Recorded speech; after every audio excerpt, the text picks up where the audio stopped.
বিশ্বনবী পাগলের মতো একবার হাউজে কাউসারে যাবেন, একবার সিরাতে যাবেন, একবার পুলসিরাতের দিকে, একবার হাউজে কাউসারের দিকে পাগলের মতো দৌড়াতে থাকবেন।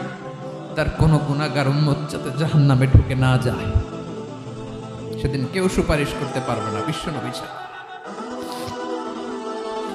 এজন্য 5 নম্বর আল্লাহ বললেন, মান যাল্লাযী ইয়াশফাউ ইনদাহু ইল্লা বিইযনিহি। কার সাহস আছে, কার এত বড় বুকের পাটা কিয়ামতের কঠিন দিন আল্লাহর সামনে দাঁড়িয়ে সুপারিশ করবে? কারো ক্ষমতা নেই, কারো ক্ষমতা নাই। বিশ্বনবী সেদিন সেজদায় পড়ে উম্মতের জন্য কাঁদবেন, সবাই কাঁদবে, নফসি নফসি, আল্লাহ আমারে বাঁচাও, আল্লাহ আমারে বাঁচাও। বিশ্বনবী বলবেন, উম্মতি উম্মতি।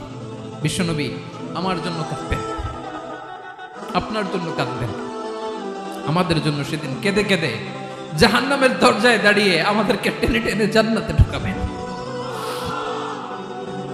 এজন্য এই বিশ্বনবীর ভালোবাসা যেন আমাদের হৃদয়ে ভরপুর থাকে। আমার ভাইয়েরা, প্রতি শুক্রবার বিশ্বনবীর উপরে বেশি বেশি যেন আমরা দুরূদ পড়ি। আমরা যখন বিশ্বনবীর সালাম দেই, দুরূদ পড়ি, একদল স্পেশাল ফেরেশতা আছে যারা বিশ্বনবীর দুরূদটা নিয়ে সরাসরি বিশ্বনবীর রওজায় যায়, যে বলে অমুকের বেটা অমুক আপনারে সালাম দিয়েছে। বিশ্বনবী নিজ কবরের থেকে নিজেই সালামের উত্তর দেয়। বিশ্বনবীর ভালোবাসা যেন আমাদের হৃদয়ে থাকে, বিশ্বনবীর সুন্নাহ দিয়ে যেন আমাদের জীবনটাকে সাজাই। পারা যাবে ইনশাআল্লাহ। বিশ্বনবীর ভালোবাসা ছাড়া কেউ জান্নাতে ঢুকতে পারবে? বিশ্বনবীর পক্ষে আমরা বলবো, বিশ্বনবীর পক্ষে আমরা লিখবো, বিশ্বনবীর জন্য আমরা আমাদের কলিজার রক্ত বিলিয়ে দিব, ঠিক কিনা বলেন?